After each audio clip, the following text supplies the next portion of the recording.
Hello students, how are you? Welcome to my YouTube channel. तो पिछली video में हमने 7th का साइंस का chapter number 4 acid base and the salt को स्टार्ट किया था। तो इस वीडियो में हम आगे के जो टॉपिक्स हैं उसको डिस्कस करेंगे। इससे पहले चैनल पे नए हैं तो चैनल को सब्सक्राइब करना, वीडियो को लाइक शेयर करना और ज़्यादा से ज़्यादा हमारी वीडियो को शेयर करना। तो चलिए शुरू करते हैं।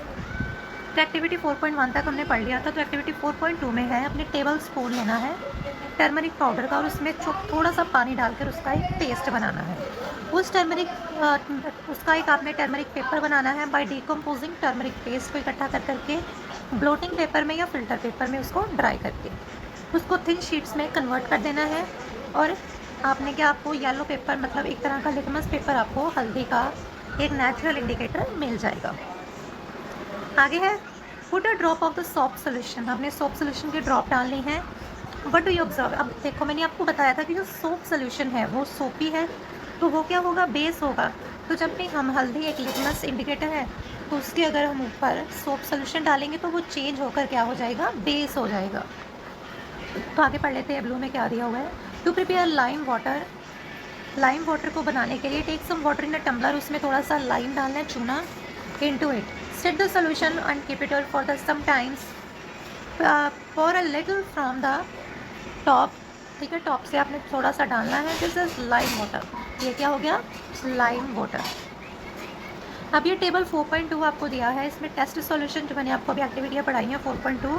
Effect on the red litmus paper. Red litmus paper पे क्या इफेक्ट पड़ेगा? अगर तो बेस है, मैं फिर बता दूँ, ठीक है, यहाँ पे आप लिखते हैं ना बेस है तो वो बेस है तो वो रेड लिटमस पेपर को किस में चेंज करेगा, ब्लू में।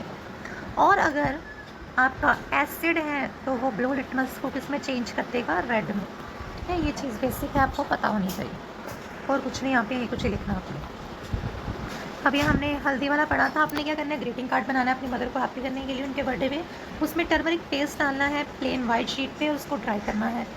तो एक ब्यूटीफुल फ्लावर ड्रॉ करना है। सॉप सोल्यूशन से आप देखोगे कि आपका एक ब्यूटीफुल ग्रीटिंग कार्ड बन जाएगा। ठीक है, सोप सोल्यूशन से जो हल्दी का पेपर है वो क्या हो जाएगा, आपका बेसिक नेचर में कन्वर्ट हो जाएगा और उस पर फ्लावर है बन जाएगा। अब इसमें चाइना रोज हमने लिया है, उसके पेटल्स लिए हैं। ठीक है, पेटल्स लिए हैं हमने और उसमें हमने ऐड कर दिया है यहाँ पे। अब मैं आपको बताता हूँ इस एक्टिविटी में क्या है। यहाँ पे एसिड लिया है, यहाँ पे इंडिकेटर है और ये बेस है आपका। इन्होंने लिया है आपका चाइना, उसमें warm water, china rose warm water डाला उसमें। Keep the mixture for some times. आपने मिक्सचर को सम टाइम्स के लिए रखना है तब तक कि वो कलर हो जाए। जो कलर वाटर होगा वो इंडिकेटर होगा। अब 5 ड्रॉप्स इंडिकेटर की हर एक चीज़ में डालनी है। What is effect of the indicator on acidic basic and neutral substances? China rose अब एक नेचुरल इंडिकेटर है जो कि एसिडिक सोल्यूशन को डार्क पिंक यानी मजेंटा कलर में चेंज कर देगा और बेसिस को किस में चेंज कर देगा, ग्रीन में। एसिड को किस में चेंज कर देगा, चाइना रोज मैजेंटा कलर यानी पिंक सा शेड। मैं आपको यहाँ पे भी दिखाता हूँ, ये देखो, ये एसिड को कर दिया उसने मैजेंटा कलर और उसको बेस को ग्रीन कलर। और ये था आपका सेंटर में इंडिकेटर। अब 4.3 में टेस्ट सॉल्यूशन है और effect on the turmeric solution, उसके रिमार्क्स आपने देने हैं इसको परफॉर्म करके। क्या क्या है, lemon juice, orange juice, vinegar, milk of magnesia, baking soda, lime water, sugar और कॉमन सॉल्ट। 4.4 में क्या है, टेस्ट सॉल्यूशन, उनका कलर लिखना है। ये सारा आपको लिटमस पेपर पे जो है परफॉर्म करके ये सारी जो ऑब्जर्वेशन है इस टेबल में फिल करनी है। ठीक है, ये आपने लैब में करना है। अगर वैसे तो मेरे पास मटेरियल पड़ा हुआ है, अगर आपका सपोर्ट मिलेगा तो मैं जो है ये सारा आपको परफॉर्म कराऊंगा with the help of litmus paper सारा। ठीक है, अगर आप ज़्यादा से ज़्यादा वीडियो को सपोर्ट करोगे, लाइक शेयर करोगे तो आपको ज़्यादा अच्छा मटेरियल मिलेगा। तो एक्टिविटी 4.4 में क्या है, teacher is requested to get the dilute solution. ठीक है, लेबोरेटरी से लेना है आपने हाइड्रोक्लोरिक एसिड यानी Cl। आपको साथ साथ में मैं हर एक की शॉर्ट फॉर्म यानी केमिकल सिंबल बता रहा हूँ। सल्फ्यूरिक एसिड यानी H2SO4, क्योंकि 10th में आपको यहाँ पे तो पूरा पूरा नाम लिखा है, 10th में सिर्फ ऐसे H2SO4 लिखा होगा। ठीक है, MgOH इस तरह से लिखा होगा, तो आपको ये चीज़ें पता होनी चाहिए। एसिडिक एसिड, सोडियम हाइड्रोक्साइड, एमीनियम, ठीक है, सारी चीज़ें आपने लेनी है।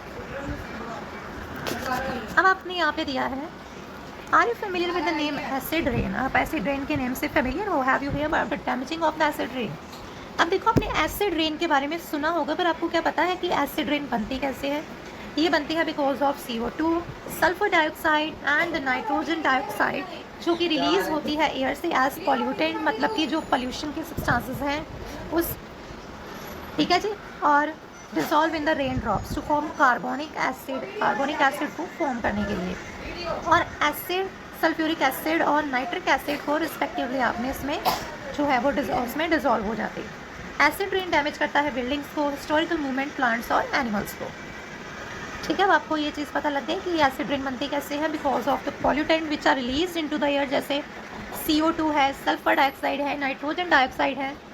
और जब ये पॉल्यूटेंट्स जो हैं डिसॉल्व होते हैं रेन ड्रॉप्स में, वो क्या फॉर्म करते हैं, carbonic acid, sulphuric acid, nitric acid, जो कि बहुत हार्मफुल है बिल्डिंग्स के लिए, प्लांट्स और एनिमल्स के लिए, इवन ह्यूमन बींग्स के लिए। आगे है आपका क्वेश्चन होता है सावधानी। Great care should be taken while handling laboratory acid and bases, these are corrosive in nature.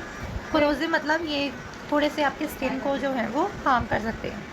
ठीक है, अब यहाँ पे है न्यूट्रलाइजेशन रिएक्शन। न्यूट्रलाइजेशन भी आपका मोस्ट इम्पॉर्टेंट है, ये भी आपको पता होना चाहिए। अब मैंने पहले आपको न्यूट्रल सब्सटेंसेस बताए थे जो कि ना एसिड होते हैं और ना ही बेस होते हैं। अब हम एक इंडिकेटर यूज़ करेंगे जिसका आपने नाम पहले कभी नहीं सुना होगा। इसका नाम क्या है, फिनोल्फेथलीन। ठीक है, ये क्या करता है, इसके भी हम जो हैं पढ़ते हैं इसके बारे में, तो उसको थोड़ा सा मैं आपको जूम कर लूँ। तो ये सारा कुछ जो है टीचर परफॉर्म करेगी क्लास में। तो अगर आप चाहो कि ये मैं एक्टिविटी परफॉर्म करूँ तो सपोर्ट, लाइक, शेयर करो, ज़्यादा से ज़्यादा मैं फिर कह रहा हूँ शेयर करो, सब्सक्राइब करो। Fill 1/4 of the test tube with dilute hydrochloric acid, और उसके कलर को आपने नोट डाउन करना है। Note down the colour of the phenolphthalein solution also, 2-3 drops लेनी है आपने एसिड की। Now shake the test tube gently. क्या आपने इसके कलर के चेंज के बारे में कुछ देखा? Add to the acidic solution a drop of sodium hydroxide की ड्रॉपर की मदद से आपने ड्रॉप डालनी है। इस ट्यूब को जेंटली क्या करना है, आपने स्टेयर करना है, यानी मिलाना है। कंटिन्यू ऐड करते रहना है सोडियम हाइड्रोक्साइड तब तक कि वो पिंक कलर आपका हो जाए। अब आपने 1 ड्रॉप ऑफ हाइड्रोक्लोरिक एसिड डालना है, सोल्यूशन फिर से कलरलेस हो जाएगा। Again add 1 drop of the sodium hydroxide, solution की डालनी है। अब कलर में कोई चेंज है, the solution again becomes pink in colour, solution क्या हो जाएगा, पिंक हो जाएगा। अब ये एविडेंट है कि जो सॉल्यूशन है वो अगर बेसिक है तो फिनोल्फेथलीन पिंक कलर देगा। If the solution is basic then the phenolphthalein will gives a pink colour, और अगर सॉल्यूशन एसिडिक है तो वो क्या होगा, कलरलेस। कौन सा इंडिकेटर, फिनोल्फेथलीन। तो ये न्यूट्रलाइजेशन रिएक्शन है आपका, एसिड प्लस इंडिकेटर और base.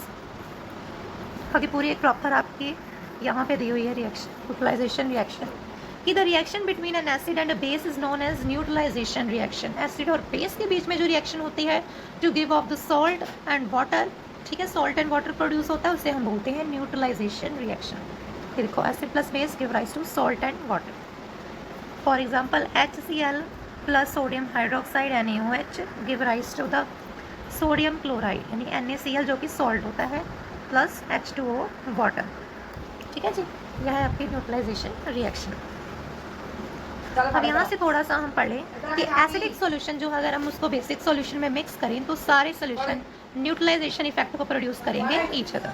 When an acid solution and base solution are mixed in suitable amount, को हम सूटेबल अमाउंट में मिक्स करें तो acidic nature of the acid और बेसिक नेचर उसका बेस का डिस्ट्रॉय हो जाएगा, और रिजल्टिंग सॉल्यूशन जो है वो ना ही एसिड होगा ना ही बेस होगा, वो होगा न्यूट्रल। न्यूट्रलाइजेशन रिएक्शन में a new substance is the form, this is called salt.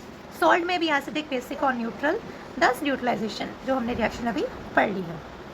ठीक है, यहाँ से बाकी हम नेक्स्ट वीडियो में डिस्कस करेंगे, थोड़ा सा ही वैसे रह गया है, चलो पढ़ लेते हैं। आगे है आपका neutralisation in everyday life. Indigestion, indigestion मतलब कि जब आपका जो खाना है वो ठीक से पच नहीं रहा तो आपके स्टमक में हाइड्रोक्लोरिक एसिड होता है, ये डाइजेस्ट करने में मदद करता है फूड को, जो आपने चैप्टर 2 में पढ़ लिया है। But too much of the acid remains indigestion, अगर टू मच हाइड्रोक्लोरिक एसिड आपके स्टमक में हो तो इनडाइजेशन हो सकता है। समटाइम्स ये आपके लिए पेनफुल भी होता है। अब यहाँ से ये जो चीज़ मैं यहाँ से पढ़ा रहा हूँ ये मोस्ट इंपॉर्टेंट है, 10th में बिल्कुल सेम चीज़ पढ़ोगे। To relieve the indigestion we take an antacid लेते हैं रिलीव करने के लिए इंडाइजेशन, जिसका नाम है मिल्क ऑफ मैग्नीशिया, जिसमें MgOH volt wise magnesium hydroxide होता है जो कि न्यूट्रलाइज करता है एसिड के इफेक्ट को। आगे है आंट बाइट। आंट बाइट के हमने पढ़ा था कि आंट के स्टिंग में मैथनोइक एसिड, जो कि फॉर्मिक एसिड आपने पढ़ा नहीं। The effect of the acid can be neutralised bye rubbing the moist baking soda और द कैलामाइन सॉल्यूशन, जिसमें जिंक कार्बोनेट होता है। आगे है सॉइल ट्रीटमेंट। अब सॉइल ट्रीटमेंट में क्या होता है, जब सॉइल टू मच एसिडिक हो जाती है, उसमें बेस डाले जाते हैं, जैसे calcium oxide CaOH whole twice, calcium hydroxide, जिसे हम स्लेट लाइम कहते हैं। और सॉइल को अगर बेसिक हो तो उसमें ऑर्गेनिक मैटर कंपोस्ट डाली जाती है। इससे क्या हो जाता है, उसका इफेक्ट न्यूट्रलाइज हो जाता है, चाहे वो एसिड हो या बेस हो। ठीक है, बहुत ईजी चीज़ें हैं। फैक्ट्री वेस्ट में, जो फैक्ट्री से वेस्ट आता है उसमें एसिड होते हैं जो कि वाटर बॉडीज में तैरते हैं। ये एसिड फिश को और अदर ऑर्गेनिज्म को मारते हैं। जो फैक्ट्री वेस्ट है उनको न्यूट्रलाइज किया जाता है बेसिक सब्सटेंसेस डाल के, ताकि एनिमल्स को और जो पानी में एनिमल्स हैं उनको कोई हार्म ना हो। ओके स्टूडेंट्स, ये आपका चैप्टर फुली कंप्लीट है। Thank you.